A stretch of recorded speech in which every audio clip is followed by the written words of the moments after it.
on the Super Game Boy.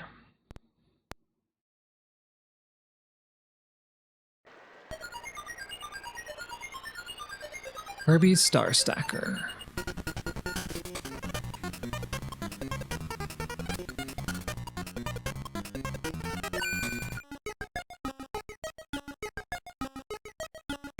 Okay, I think I also had like the aspect ratio wrong last time or something. Okay, so this is a pretty simple game. I'm gonna show like the... Oh, okay, I see. I pressed B. Yeah. Hi, I'll teach the rules for this game now. Okay, I'm definitely not muted this time. Use your friends to collect the stars.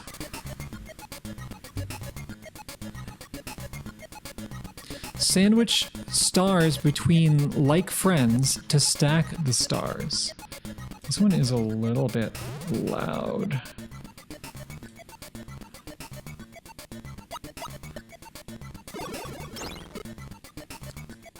The exact rules of the game are honestly just a little bit confusing in my opinion. I mean, like, get stars between guys. If another friend is between, you won't collect it. But there are some other, like, peculiarities. Which, I guess I'll just... Oh, you can actually just skip. Can I... Yeah, let's go back. So... Round clear is kind of just you play through specific stages, and it's honestly not that interesting. I want to... Oh, versus is specific to multiplayer, is it? Okay. What is challenge? Let's try this. So just how many stars can you stack?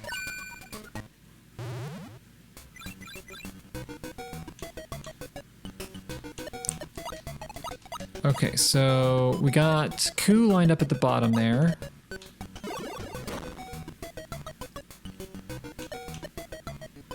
Where are my stars?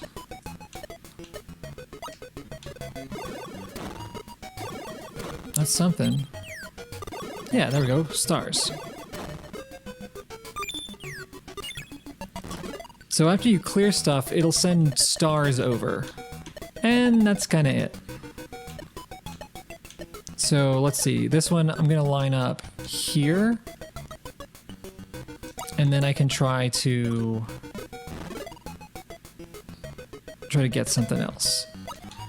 Can't do much with that guy.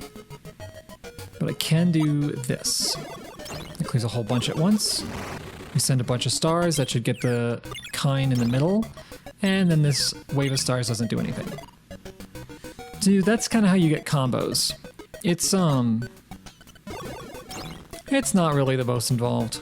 And I don't know how the multiplayer works at all, because there's apparently no versus AI.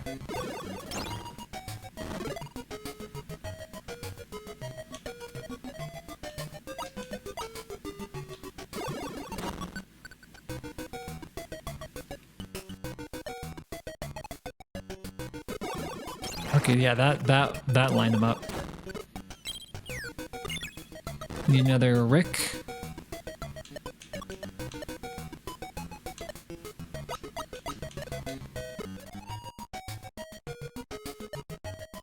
Sorry, my cat pulled me away from the computer and missed the end of Milky Way Wishes. That is a shame. I put him in upside down! I intend to upload everything to YouTube at some point. I just haven't gotten around to it. Although the VODs are here on Twitch in the meantime.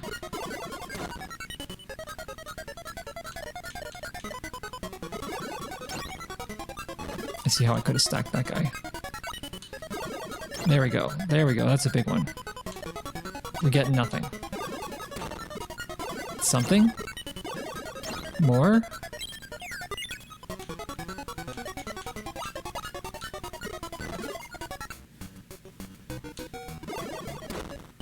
Alright, here's some owls.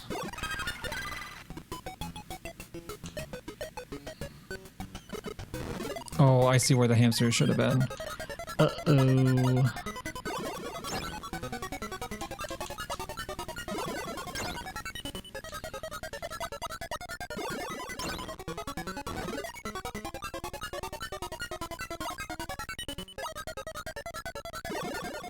Counts.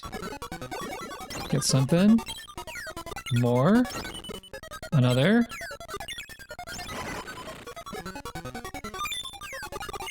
Alright, we got it kind of cleared out here a little bit.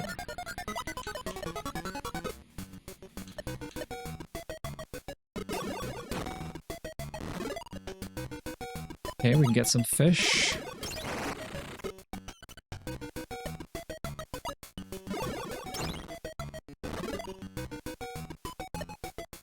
We are surviving a lot longer than I expected to.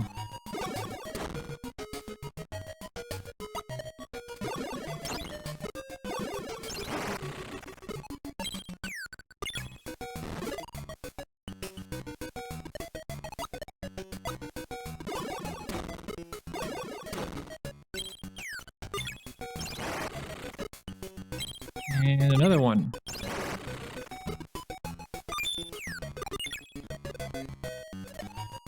I don't feel like you can clear everything out completely.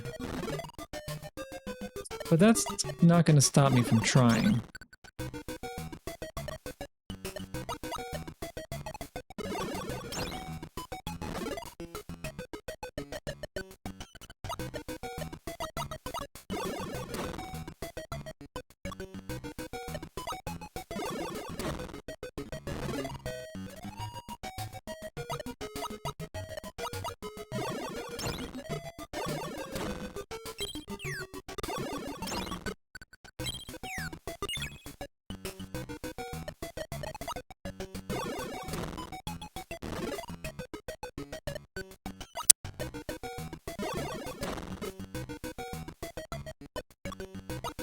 I don't know how much more of this I can do. I'm already like starting to check out. I want to do Dreamland 3.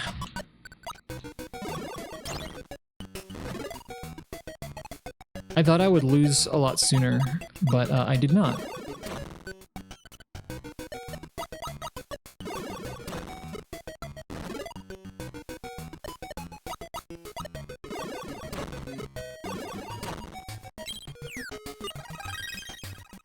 Okay, we got a prize for getting to 100. Yay.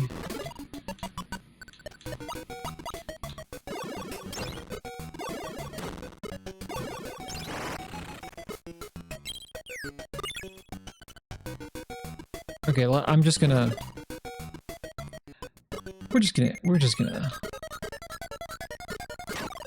yeah, there we go. Okay. Hooray, you're number 1. We did it. I got to 100. So it's a pretty, I don't know, not the most exciting puzzle game. What's interesting, this one came out after Superstar, but I think it was developed at the same time as Superstar because it's using elements from Dreamland 2. And in fact, it may have even been developed alongside Dreamland 3, because I think some of the sprites might be... I might be thinking of the Super Famicom version. There was a version on Super Famicom. It was not ported outside of Japan, to my knowledge. So, also, I just noticed something interesting there.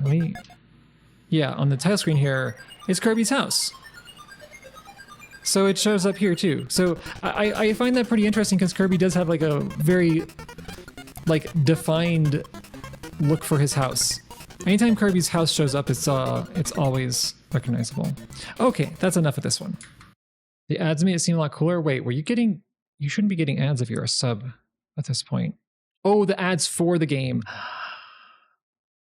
You know what? I forgot to show those. Hang on a second. I totally forgot to show the ads for Star Stacker. There's Kirby Star Stacker, the North American box art. This is the Japanese box art. They're fundamentally the same, I think. And I don't intend to play it, so I'm going to show off the Super Nintendo, or rather Super Famicom version 2. I guess they had a new character, this witch and some onions. I don't know. Maybe that's why they didn't port it.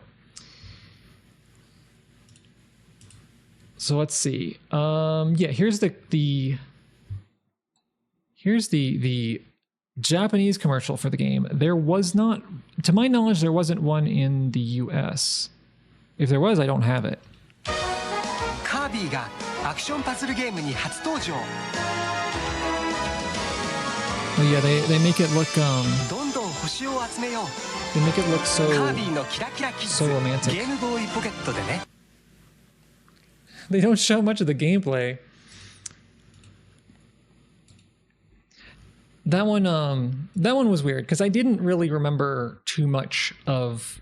I didn't catch that one at all. Like I remember seeing Pinball Land, and I had Dream Course, I had Block Ball. Like I was aware of most of those spin-offs, but Star Stacker was one that I just did not see. And if they didn't have a US commercial, that would be part of the reason. So I want to move on to Dreamland 3, but Dreamland 3 has some, well, there's some things that are interesting that I'm going to point out. So this is the box art to the Japanese version, and it actually looks super cool. It's got this like paper cutout look. This game, they used like a very like, they used kind of like a crayon style for this game, which was not the first time that this had been attempted. They did a similar thing in Yoshi's Island, where I believe the story goes that Miyamoto was told to use like pre-rendered 3D, similar to what you see in the intro to Yoshi's Island. He wasn't crazy about that idea, and in defiance, he made the whole game in a crayon style. So this game came out after Yoshi's Island, but it also came out after literally everything else that Nintendo released on the Super Nintendo. In fact, this game came out like 2 years after the Nintendo 64 had already launched. This is the US box art, by the way. They just kind of dropped the little... The cool aesthetic is just gone from that. I don't know, that's... But yeah, this is the last game that Nintendo put out. There might have been like a third-party one or something. I'm not so sure. I mean, there were certainly third-party ones, because people are still making Super Nintendo games. As far as like officially licensed, I don't know. So I guess part of it being like the last one on it, like that was one of the reasons why it didn't actually sell very well, like, at least compared to other Kirby games. I think it was the only one that didn't sell over 1 million copies. I think the bigger reason for that, because I do want to point out again that Kirby's Adventure was an amazing success, despite launching like either at the same time as, around the same time as, or after the Super Nintendo, or at least, you know, Super Famicom. The real reason I think that Dreamland 3 did so poorly is because there was literally no marketing for this game. I have no commercials to show. There aren't any. They don't exist, not even Japanese. They never made commercials for Kirby's Dream Land 3. Any version. I don't know why. Really weird. It's a good game too. So it's strange that they chose not to. I guess, I don't know. Like it feels weird because it's like, did they just consider it like a lost investment at the already or something, and they didn't want to put any more into it, or It's weird.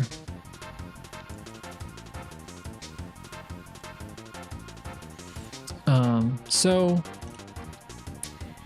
regardless, it looks like they just drew over the original paper cutout art style. Yep, they sure did. They sure did.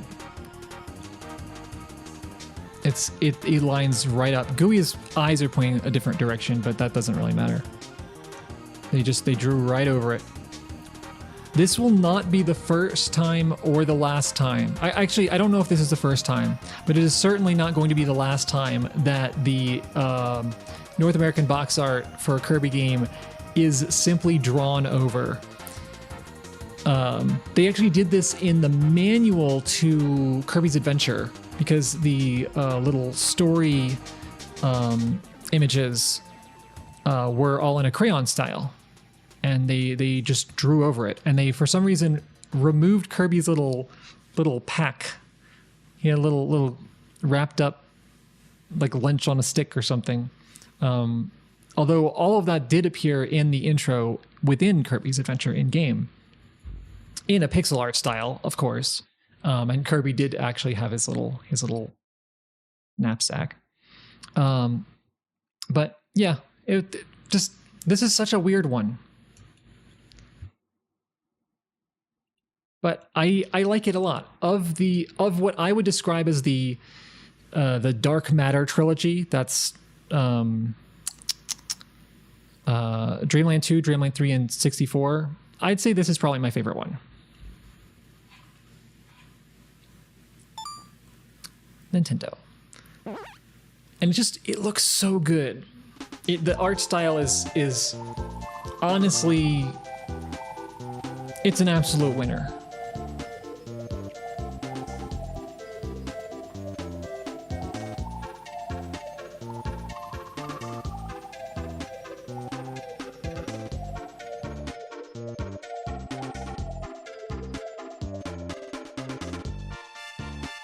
So something has crashed into Popstar, some dark entity, and is corrupting the minds of its inhabitants.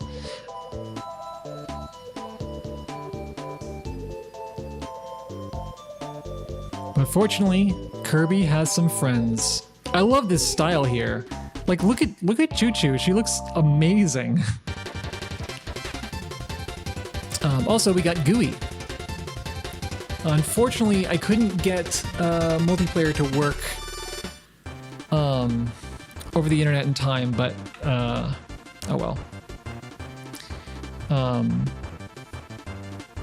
So a lot of these characters, yeah, do show up later on in some other games.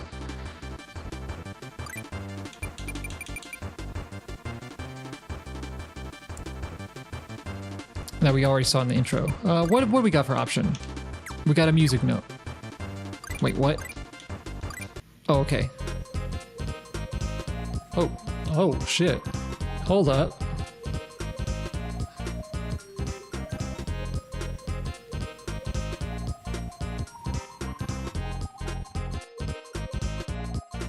Now that is a bop.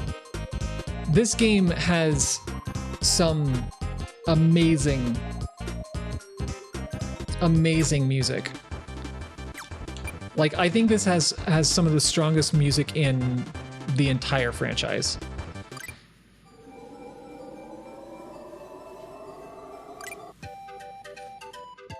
Level 1, Grassland. So we have a lot of similarities to Dreamland 2 here. Oh man, I'm sorry, Rick. He was betrayed. This game is actually really tough because in Dreamland 2 and in 64, you just have to like collect the thing in each stage. So I love the music here. Kirby has the same kind of personality that he did in Dreamland 2, which isn't my favorite, but the visuals just make up for it.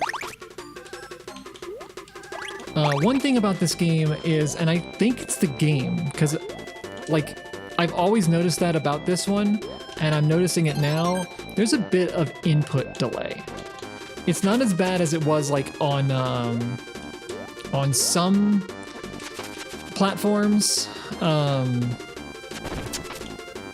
Virtual Console, but it's still noticeable, and it wasn't there in the previous ones. My input lag test is Samurai Kirby.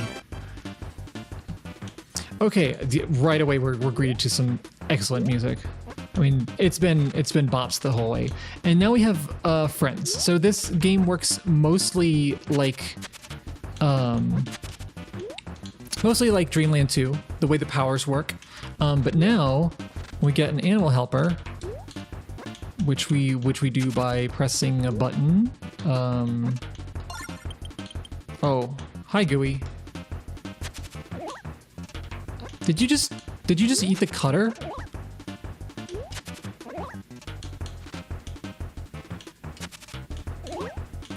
No.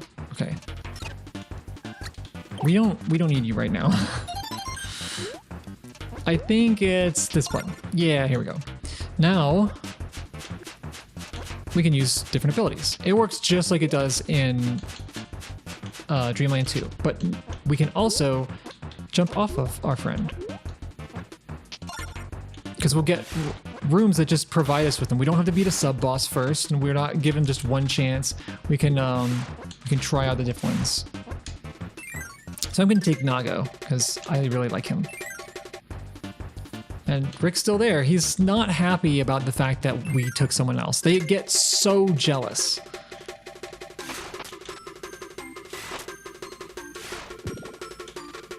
Also, the blocks that we need to break that require powers, yeah, it just shows you. It just tells you the power instead of forcing you to memorize them. Which, I mean, I think that's a matter of personal preference. I kind of like it. Oh yeah, he's got a double jump. I'm kind of curious what the cappies look like underneath. Let me see. Also, yeah, you can leave your power and your, yeah, you look all right. You can leave the power and the helper behind separately. So this is, it's so few people have played this one, but it is honestly like just really good. It's just one of the best. Even that, like, okay, even the little tomato juice thing, that's basically the same sprite that they've been using since the beginning, I think, since Dreamland 1. But they've painted over it and it has this like slick gradient on it. So even something like that just has like has the hard borders that most things in this game don't, still looks really good.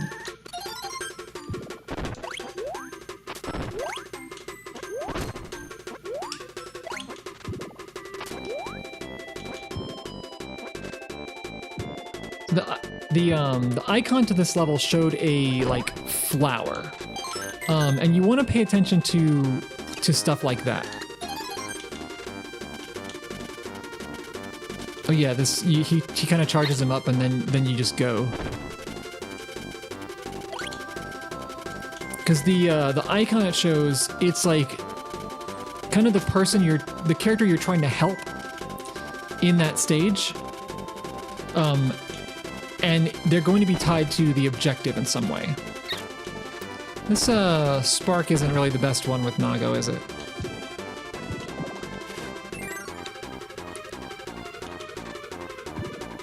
Like even little things like this, you when you go by the little dandelions, they burst up. So there's a flower like the one we saw in the intro. I already know I remember where the objective is. It's don't trample the flowers. If you don't know it, you will learn it pretty quickly. The first time you trample a flower, you'll be like, wait, I didn't want to do that. So instead of just find the thing in the level, the same thing in every level, it's something unique per level. It's really interesting.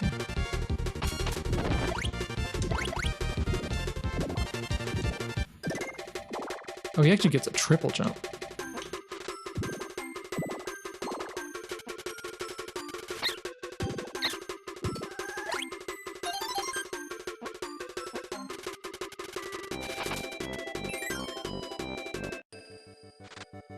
So since we didn't trample the flowers, we get the bonus. If you even touch those other flowers, they get trampled, they're just smashed on the ground, and then this guy will be sad at the end.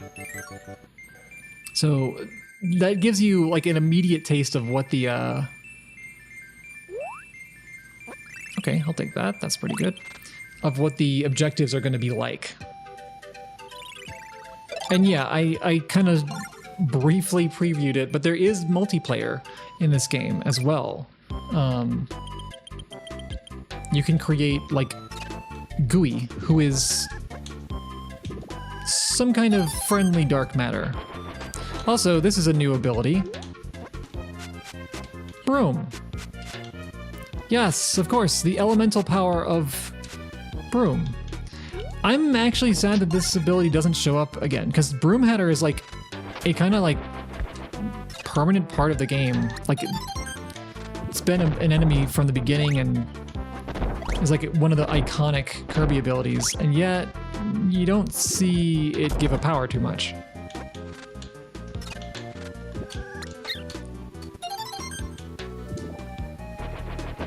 So they really encourage you to swap powers like very early on. They're just like, yeah, you're gonna want to experiment like a lot.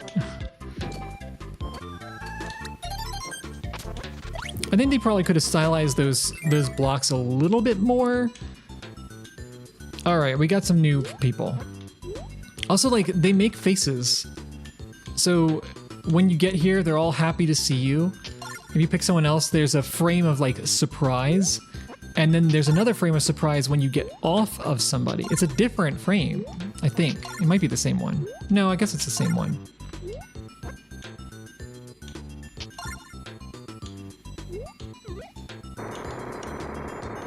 So this is an interesting one because it's you get this like fire breath that you can use to like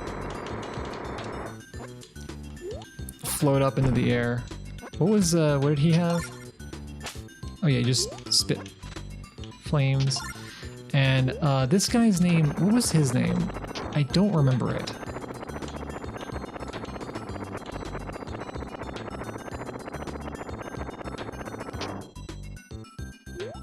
That is so mad. No, no, me.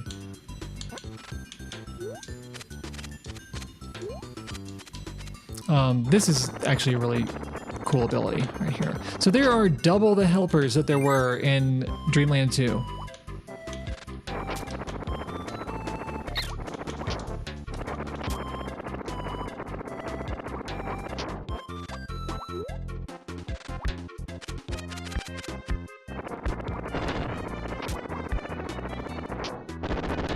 Ah, a door. So, what does he want? Some of these puzzles are a little bit obtuse. It does play the same, like, little jingle every time you come into a space where, like, there's like a puzzle or something you need to do, or in some cases not do.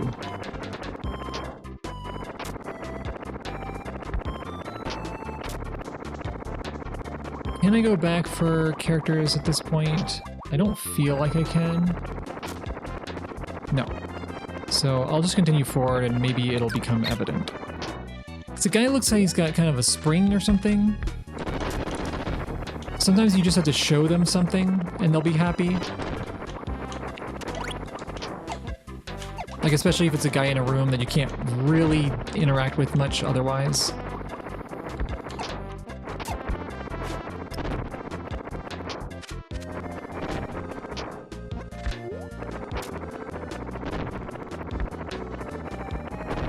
I always kind of forget how good this game looks until I load it up again. I'm just like, wow, that... Look at the clouds, look at that parallax. That's...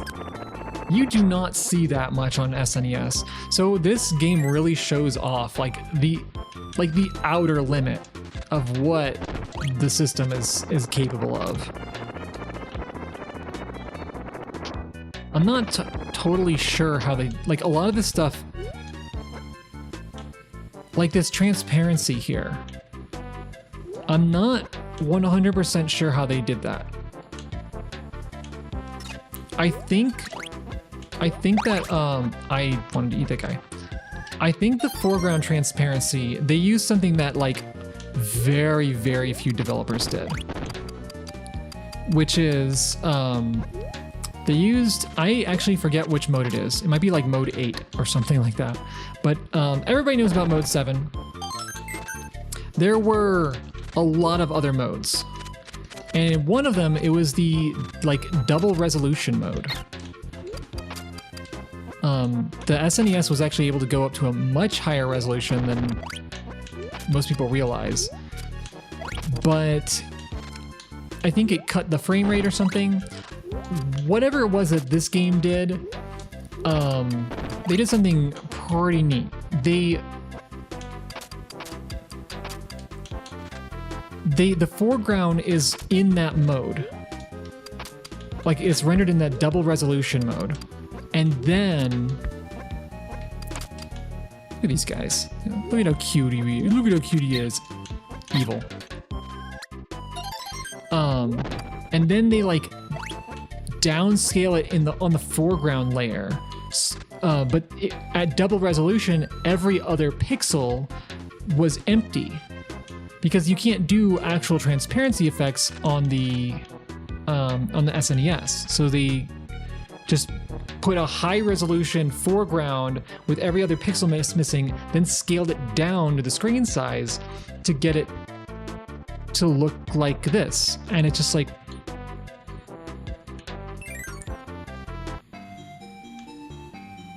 so he's not happy. I think I need to show him something.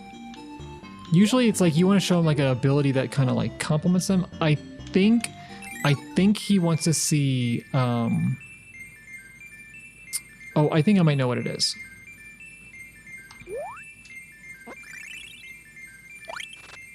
So I'm gonna try that one more time and see if I remember it correctly. But 100%ing this game is like an endeavor. I think that I need Parasol.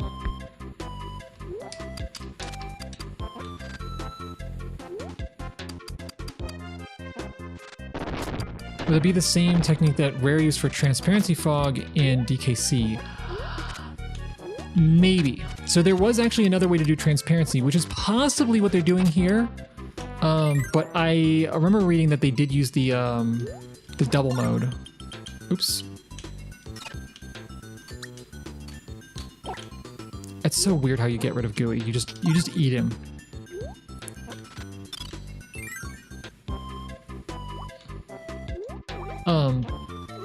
One of the modes was a blend mode. And what it would do is you'd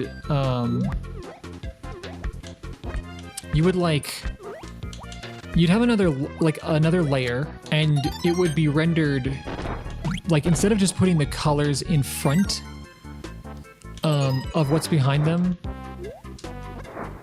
Hey man, what's up? Does this make you happy?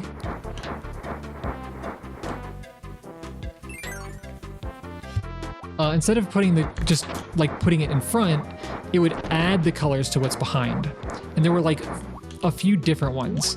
It would be like you could add it and then add the two layers together and then and then cut them in half, like average them together basically.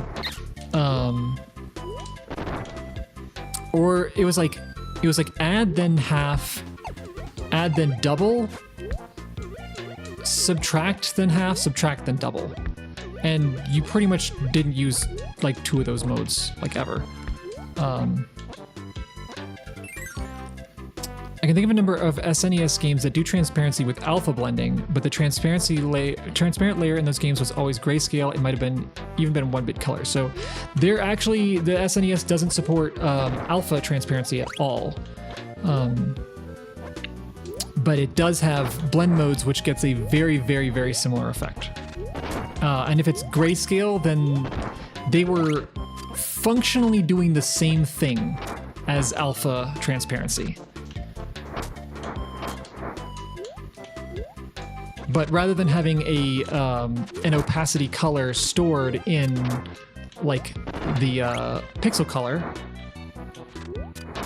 it was it's like a blend mode, like the blend modes that you see, like the same kind of blend modes you would see in Photoshop, or at least similar. They're pretty easy to recreate if you want like a very authentic look. Although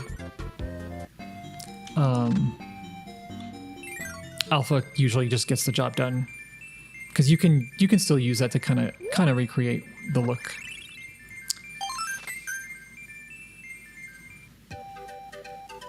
I don't know what to do for this one. I'm gonna come back to it.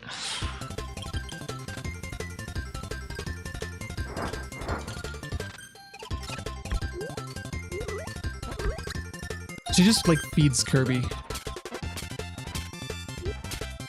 I want to like point out the lighting on this one. Like how good that looks. Why do I have to be like right up against the screen? Is there like a reason for that? Man, when you walk super slow. You kind of have to run everywhere. Kirby looks like so overjoyed. But yeah, when I'm charging this laser... Whoa.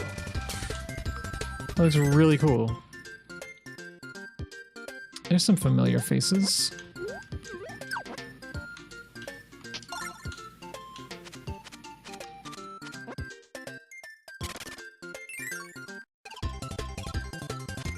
I think the original helpers pretty much have the same powers they did for the most part. So one thing that they do in this game that they don't do in this game that they did do in Dreamland 2 is space the helpers out. Like you only find Rick until the forest, where you can find Koo, and then in the beach level you can find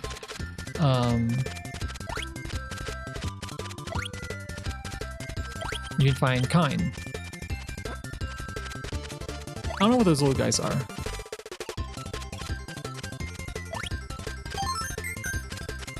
Are they part of the objective? Who can say? Or are they just baby forms of whatever the hell that is?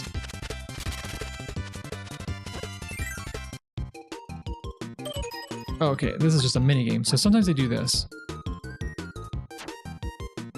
Alright, it was this one.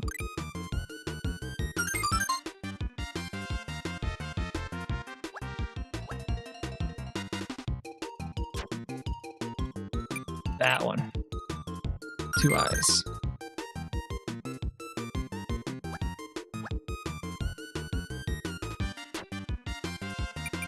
This one again.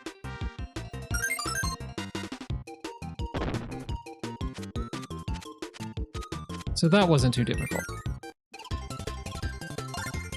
Oops.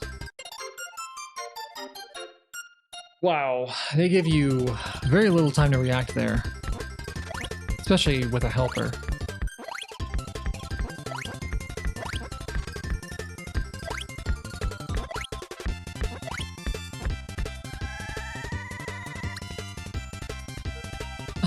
That's so funny that that worked.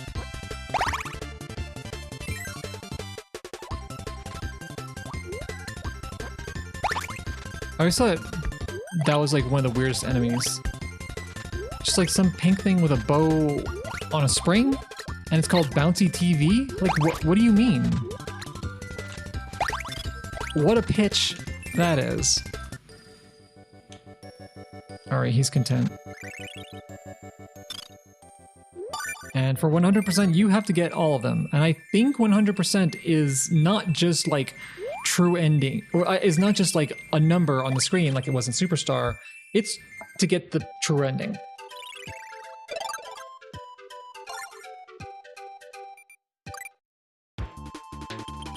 So the character for this level is actually is one that was present in Dreamland 2, but only in the Japanese version. In the US version, it was like if you get a duplicate helper, yeah, you can play the same level again. If you get a duplicate helper, you would get Gooey instead. But sometimes you get a different character. And this character was the one you would get in the Japanese version, who is a character from like some other HAL franchise, I think. Oh, Kirby swimming that isn't like super annoying. Ow.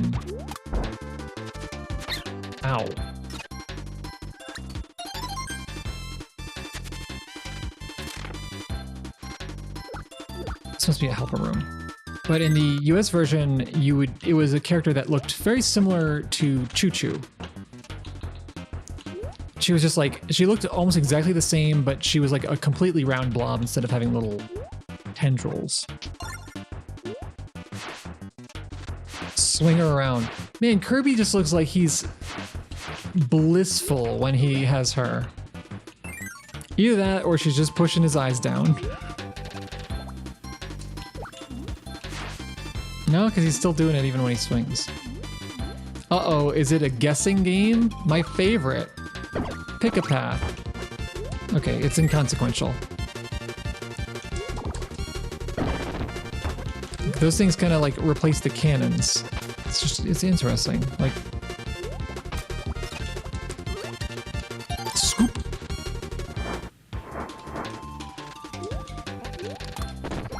You see, that's like super good that you can do that. Like, oh, I need to drop the helper so I can hit in a different direction. You can. Don't sweat it. Also, she can climb on ceilings. Doesn't really help you that much, but I guess you can attack while you're doing it.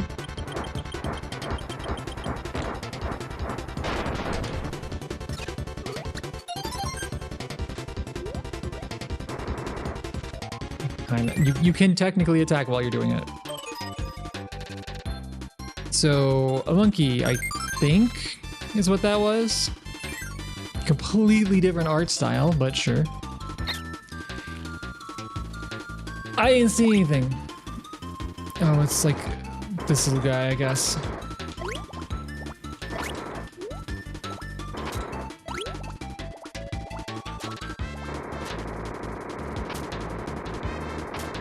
It doesn't look like it hurt them, but it does. Is that a thwomp with no face? Yep.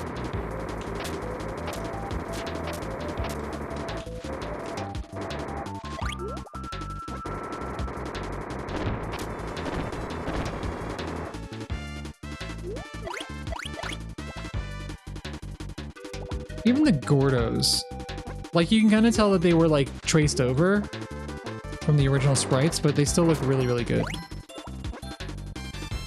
Interestingly, these stars look exactly like they did in Dreamland 2.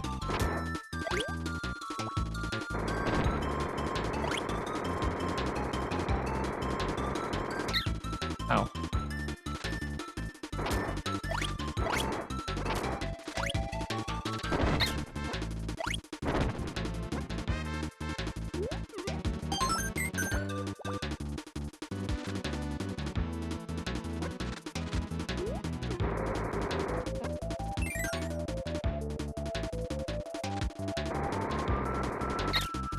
That didn't hurt it.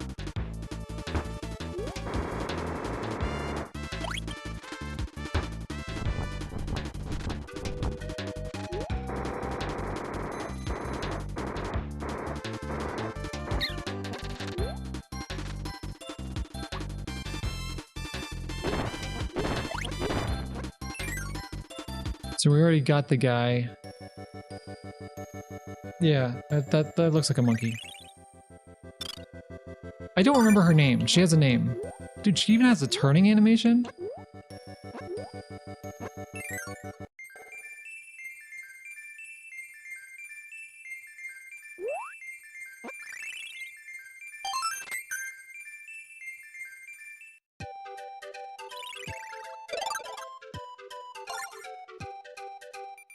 Okay, I think I know what I need to do here. So we're helping a fish, which means probably I need Kine. Ooh, is that a broom? I love that. I was standing behind the tree, just like yoink. This is actually one of the most fun abilities. You just go. Look at how, like, this looks incredible. Like, it looks amazing. These birch trees, just, they look, like, realistic even. Oh, not this time, buddy. Dude, those guys are not dangerous in this game, I guess. Like, even the background's even animated.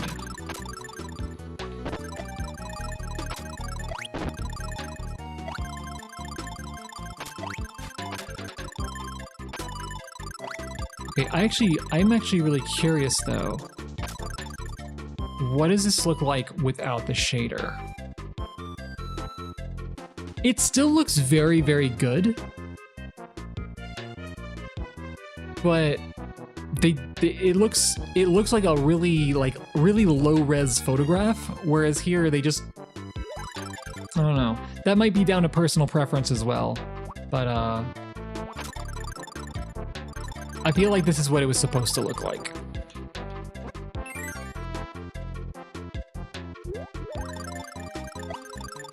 Ow. All right, we might have to. They just roll on out. We are gonna need Kine because we saw there was a fish. Kine is so... That's your clean ability, is a plunger. It's just like conveyor belts.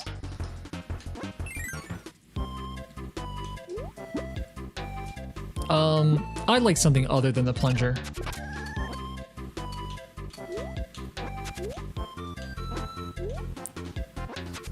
Ow, okay, well, I guess not that.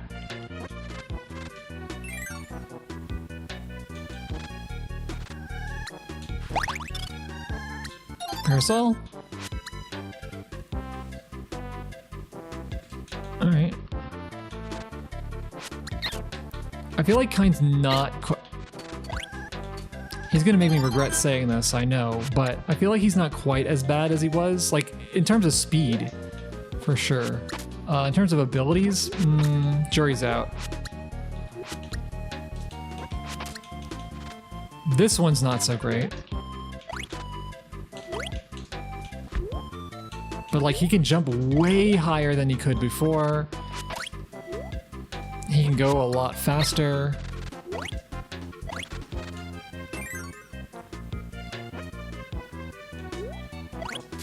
Ow, what?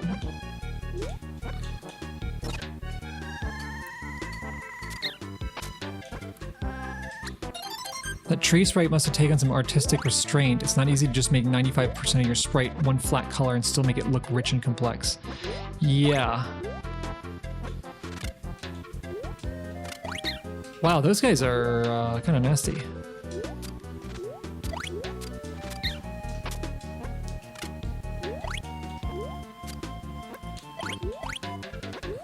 Yeah, I was watching, I actually don't remember the name of the game.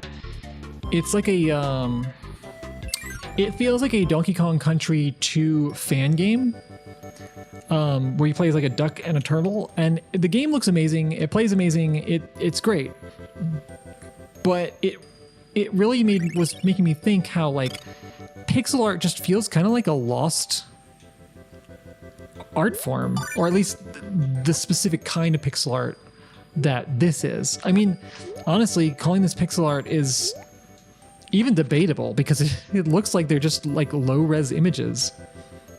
Yeah, all I had to do was bring Kine, and she was happy. You can tell that it's a girl fish because she's pink and she's blushing. I kind of wanted the tomato.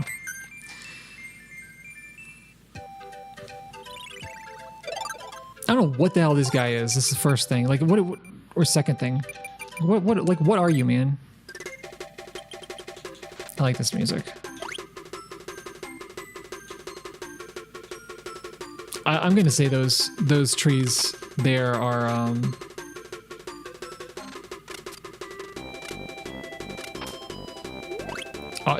this level feels like pixel art for sure. Like the birch one, it almost felt like very low res photographs, which you know, is possible.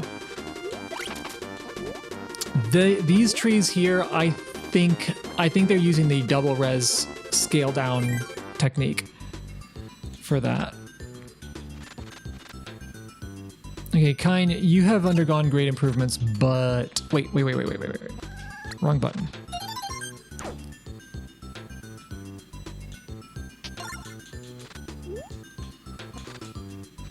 Well, pixel art these days is very basic. Yeah, I actually like. I might do a talk at some point on like on art styles and pixel art and like making it look, I don't know, correct, I guess. Because a lot of the, it's like a lot of it is basic, but a lot of it still looks very, very good. It's just it's very, very rare to get I think like something that looks like the old style. And I saw someone describe this once, and I believe it was like a YouTube comment or something like that. It could have actually just been someone like in chat, like somewhere. So I don't know the origin, but I saw somebody say that the difference between pixel art made today and pixel art made in the past is that pixel art today is done using or pixel art in the past was done, actually, yeah. Pixel art today is done using a minimalist style, whereas this is kind of annoying to get through. Okay. Pixel art in the past was done using a maximalist style. And I'll probably mention that like more than once if I haven't said it already. Because today it's like, well, we have, you know, practically unlimited power when it comes to what we want to do for pixel art. Like, computers can handle, let's see, what do we want to be? I want to go this way. Computers can handle like whatever you want to do for pixel art, but in the past they didn't. And in the past, people were trying to push the limits of the console at the time to make it look as good as possible, as technically impressive as possible at the time. And yeah, it has like this, it is what I would call its own art style. I mean, this is honestly something else. This is actually debatably, it is pixel art in like a literal sense, but like, okay, you know what I'm gonna do? No, come here. Gotcha. There we go.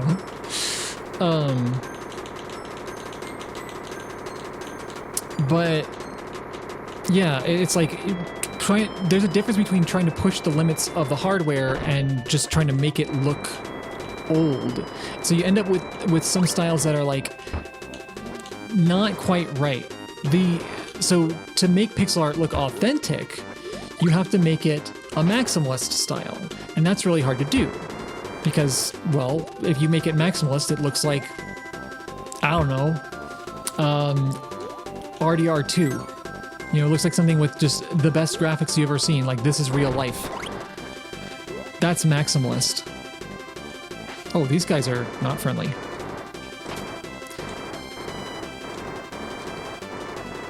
But, Shovel Knight accomplished it pretty well, I think. Because they set for themselves very hard limits. They said, okay, these are our restrictions. Like, they didn't just say we're going to make it look only like it could have on the NES. Like, obviously they were going for something that looked like that style, but a lot of people go for that and kind of fail.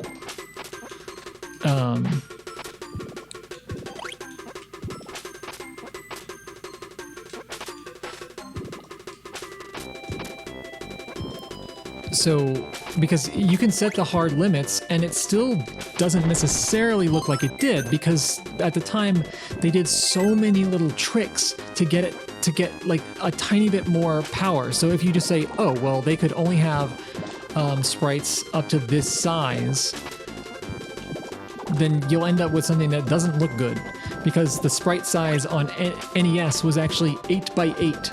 They would almost always stack them together for 16 by 16 characters, or maybe even larger than that.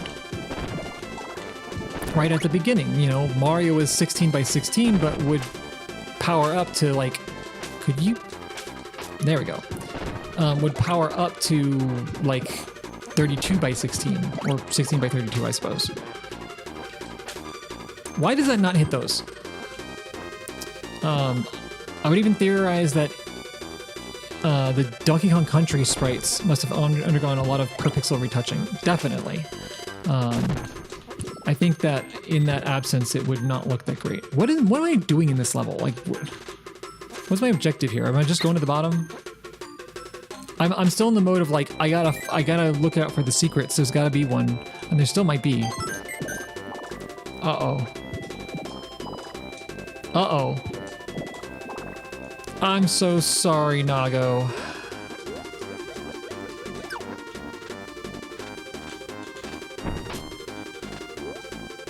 Or stack sprites around the color palette limitations per sprite. Yeah, a great example of that actually is Super Mario Bros. 2.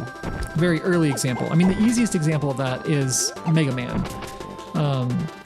Mega Man is way bigger than 8 by 8.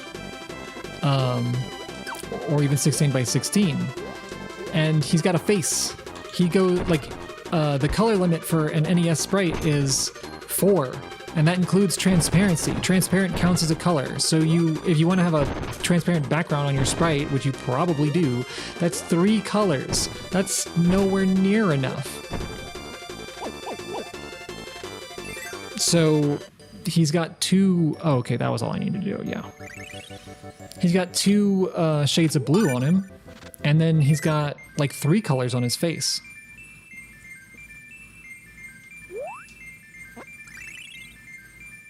But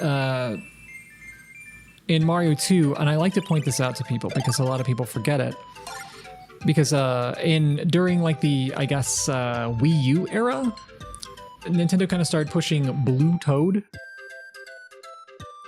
Like in Mario 3D, Mario 3, was it Super Mario 3D World?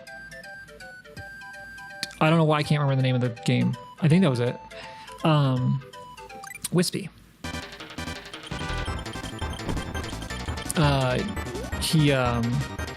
So this looks pretty cool. But, yeah, you had Blue Toad in that one, but Toad was always blue. The playable Toad was blue in Mario 2. What am I? Okay, there's Carrot. He spits out vegetables. Got him, and he's terrifying.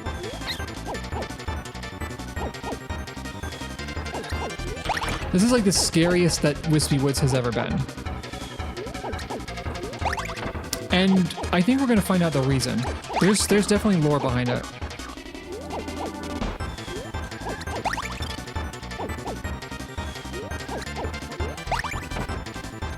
I think that's, oh, that's it, okay.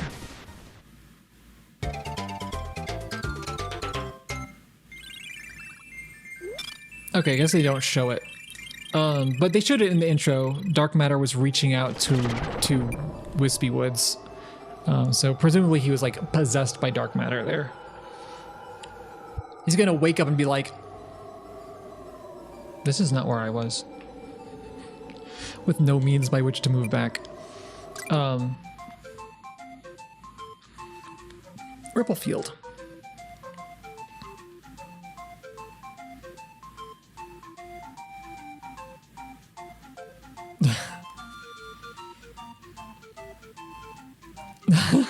Fighting over Kirby. Everyone's so jealous. Oh, another flower stage. I actually think I know what to do for this one. But yeah, Blue Toad was playable in the first time he was ever, like the first time any Toad was playable in Mario 2. And you might think, oh, it's because of the sprite limitations. Because, you know, he only uses like a couple of colors that way. But Mario uses red, blue as skin tone, and then also black and white for his eyes, going way over the color limit because they just threw in an extra sprite so that he could have eyes.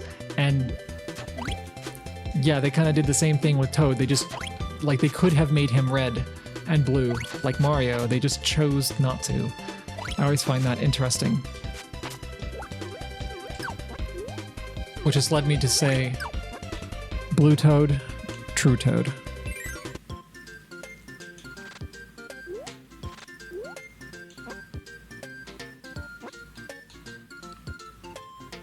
What does this guy do with the broom? Oh, yeah, I want this.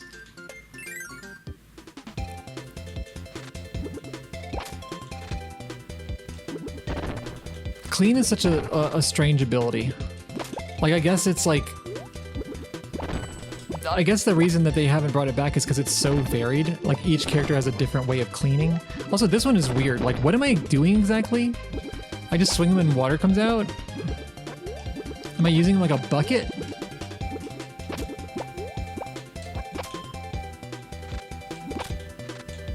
That background looks very familiar. They like to use that background a lot because they had a very similar one in Superstar, and I think a very similar one even in the first game. That's what you gotta do, is water the flowers.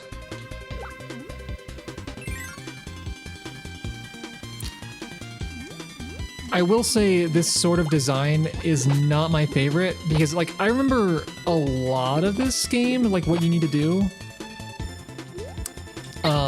Not all of it, but like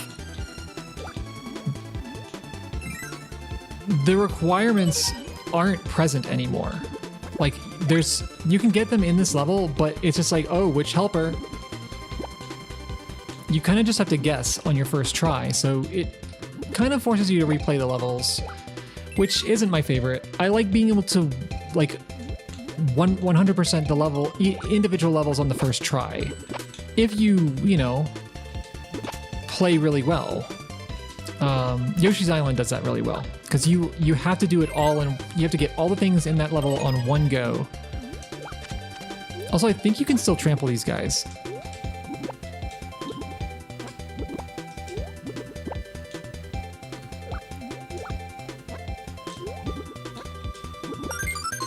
Did it.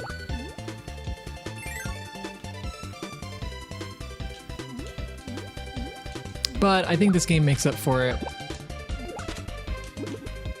in a lot of ways.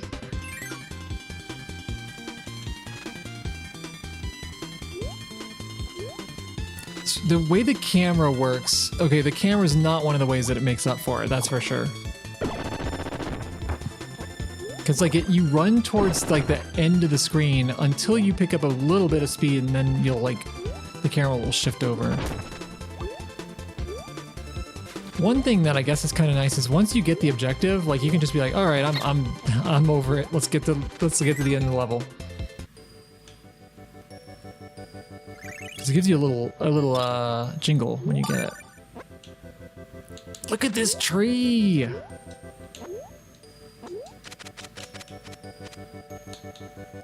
It looks so good.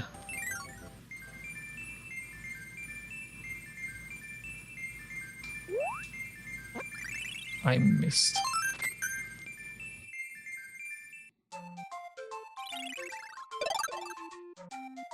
Okay, I think I know what I need to do for this guy. He's got a parasol on his head.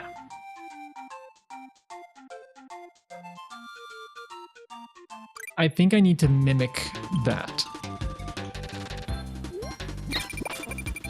I'm gonna die. Okay, and one of the ways to mimic that, I am obviously gonna need a parasol. Oh, this is a fun one. Boink. You just golf him. Has nothing to do with parasol. Like if you tap it, you'll just like putt him. If you hold it longer.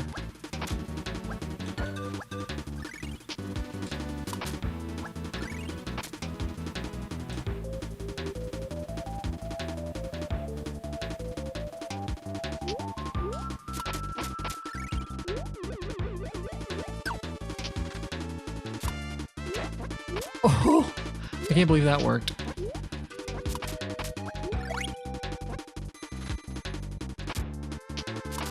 I might need kind for this level. I definitely need a parasol. Oh, he can get stuff for you. That's kind of nice. You cannot leave without him. There's kind. Okay. We'll set you up here because you don't need to drown. You guys can talk to each other.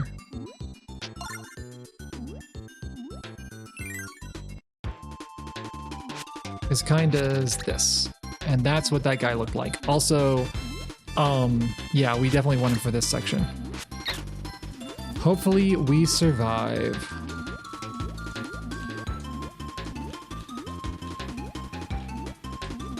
This game's, like, the development is so interesting to me because it's like, it came out so late in the life cycle, but it redoes a lot of the things that were part of, oh yes, tomato, that were part of Dreamland 2, which is a pretty common thing in development during this era to like, oh, we have a new console, like with better capabilities. Let's redo that other game. Not a strict remake, but kind of a do-over. Why does that guy look like that? Why do you look like that, buddy? I guess you shouldn't ask that to people.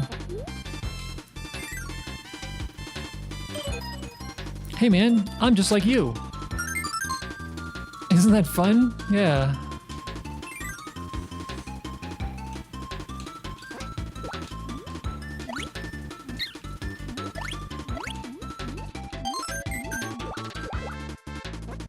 Yeah, see, that guy's different.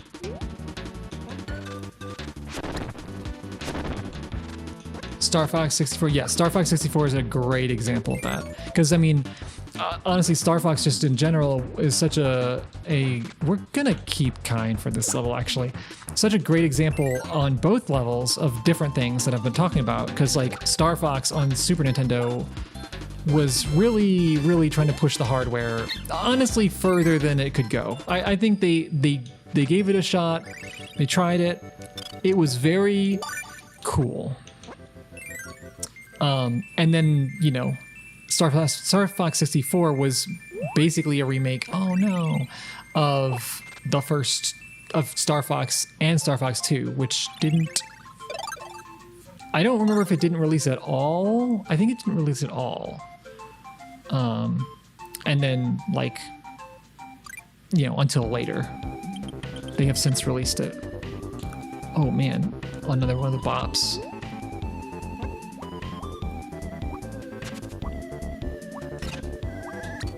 I didn't look at what I need to do for this level.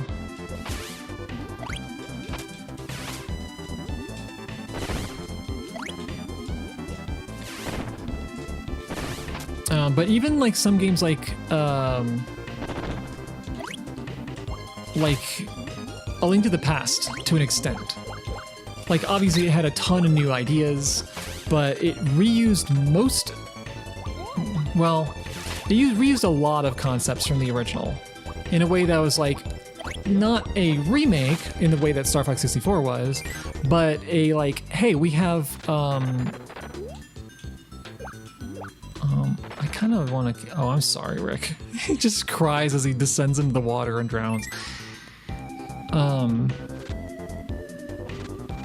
But it's like, where can we take this franchise now that we have this, like, this degree of technology? Like, if I were to make this game from scratch now, what would I do? I think that was the way a lot of games were made at the time. Oh, okay. I didn't realize that, Shark gave cutter. I mean, I guess I see it.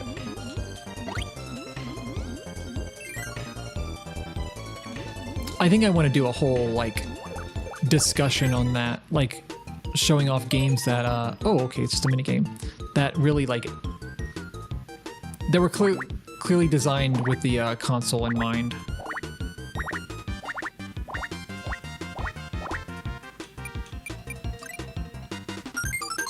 Oh, I gotta do it 3 times, huh?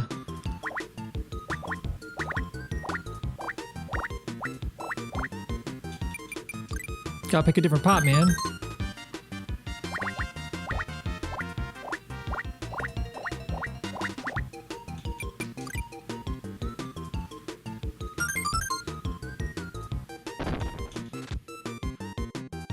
That eel was an enemy in Dreamland 2.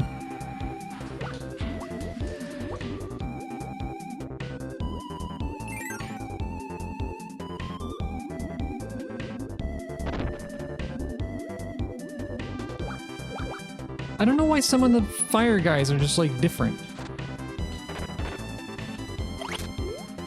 I mean, I guess they're allowed to be. I don't think they give you like a different kind of fire.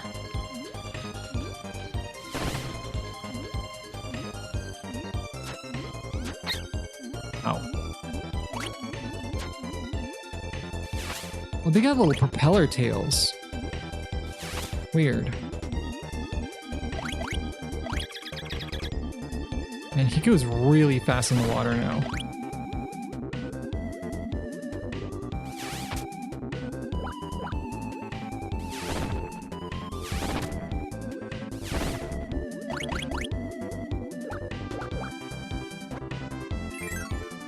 Yeah, Kine got like 6 buffs in this game.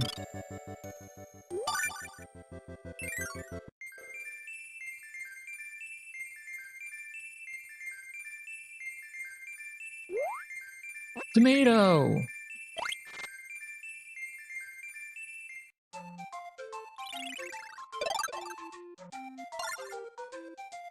Frog. I think I gotta find the frog's friend.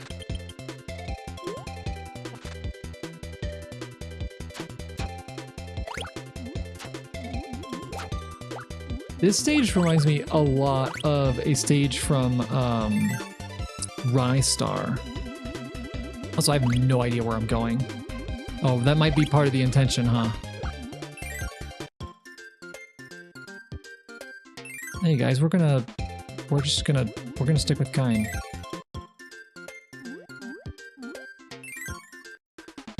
I guess that was Kine's room. Oh, I might know. Yeah, I should have taken that last guy. Because I think that gives you Spark, which I use for a lightning bolt. I'm just gonna get hit by all those guys, huh? Oh, you can't even hit them before they transform. That one looks real. Huh.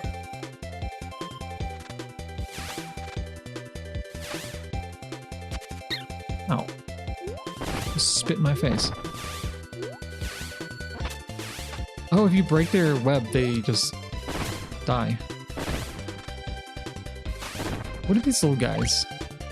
I saw them around before. Maybe they're little tiny dark matters.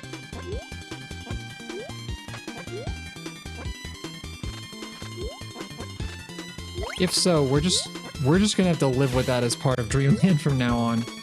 Ain't no way we're getting rid of all of them.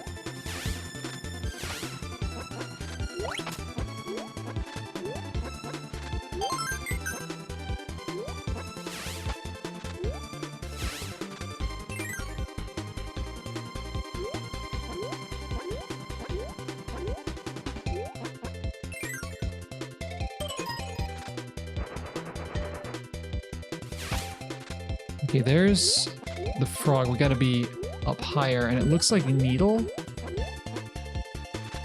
Also, those little night guys, they have different...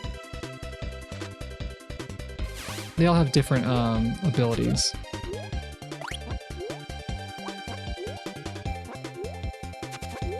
You cannot swim up the waterfall. Did I just like jump on him? Yeah, I think I did. Huh. I didn't know you could do that.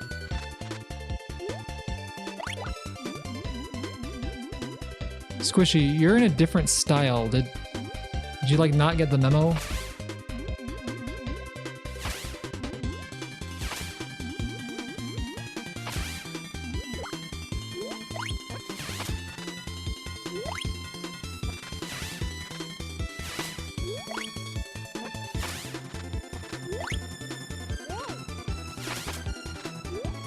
So I think I needed to take Needle and looks like not kind. Huh. Oh, I didn't get the frog's frog. Actually, that might have been the frog's child.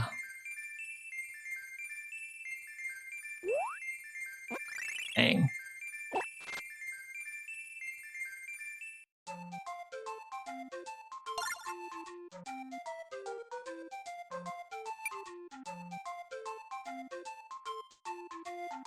I'm gonna try it one more time.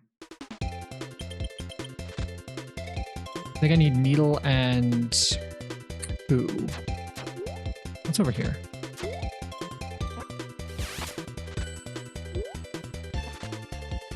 One of these guys is Needle. This guy. I think Needle was what I saw.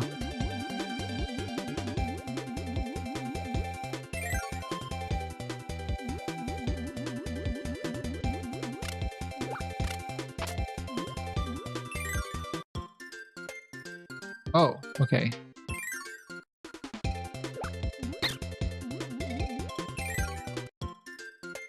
Maybe I take you. No? She might be able to get up. I don't know.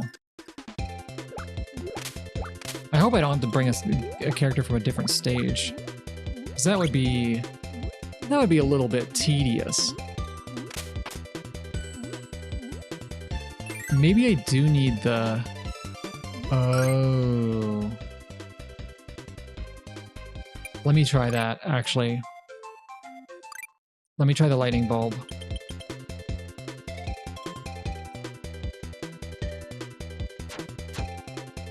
So what's over here? Oh, I want that.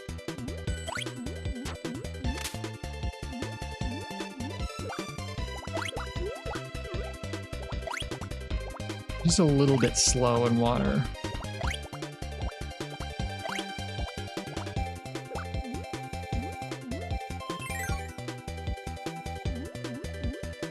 You know what? I'm gonna go a little bit faster this one. No, I guess we don't.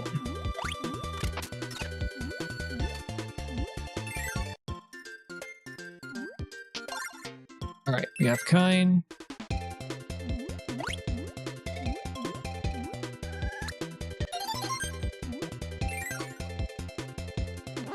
Yeah, I thought so.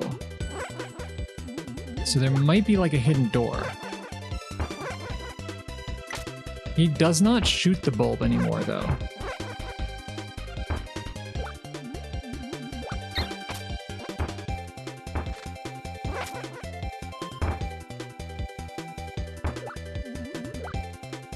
Never know.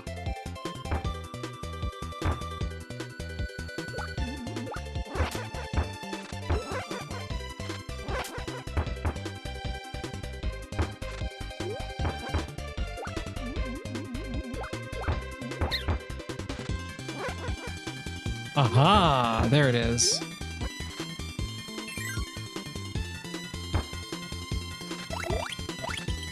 This isn't what I was looking for. Just a little bonus area.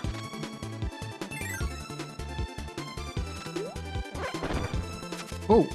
But there is something there.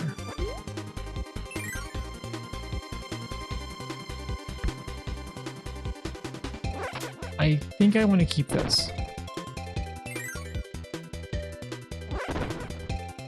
Yeah, there's little bonus rooms all over the place here.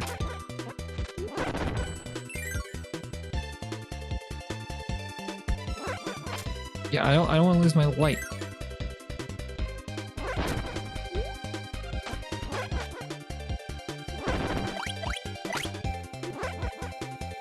The lighting on Kine himself when you use the bulb is so good. Like, that just looks incredible.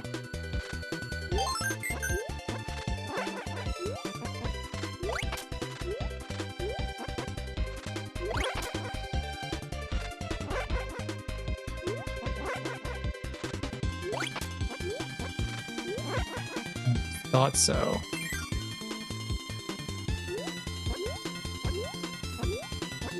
Okay, this has gotta be it, right?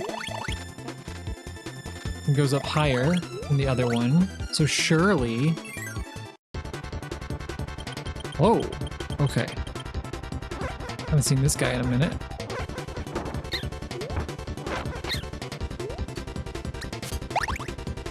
Oh, right. Yeah, you can't hit him until he's vulnerable. Yeah, this is like clearly like a traced over sprite, which is pretty cool. Because he looks exactly like he did in Dreamland 2, just with like very, very detailed shading. Ah.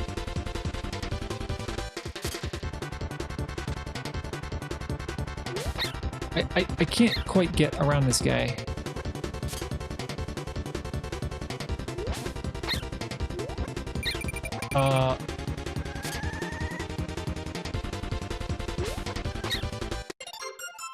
I don't think you can eat that until it touches the wall and bunches up. Pretty sure. Damn, that is... Wait, I don't eat Kine anymore. I don't. He served his purpose.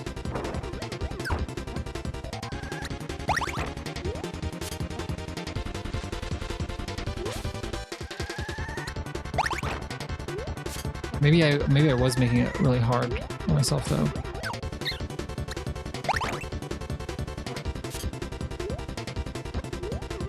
I think he's got a much higher chance to use the projectile attack this time though.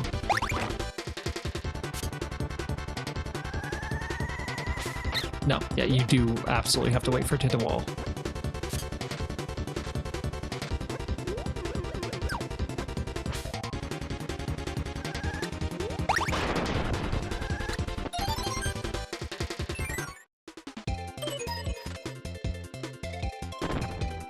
Got it.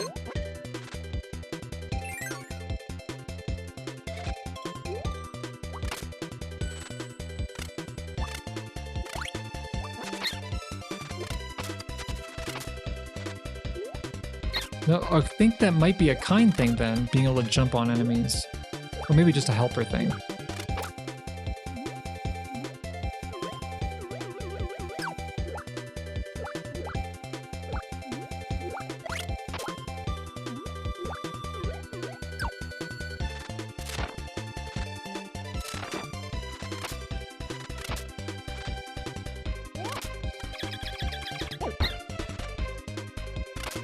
And I'm pretty sure, I mean, no, I definitely, like, you have to beat the level after getting the thing, because you have to get the star.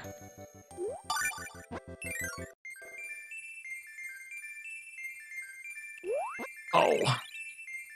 I wanted to get the Maida. Okay, I think I'm going to stop here.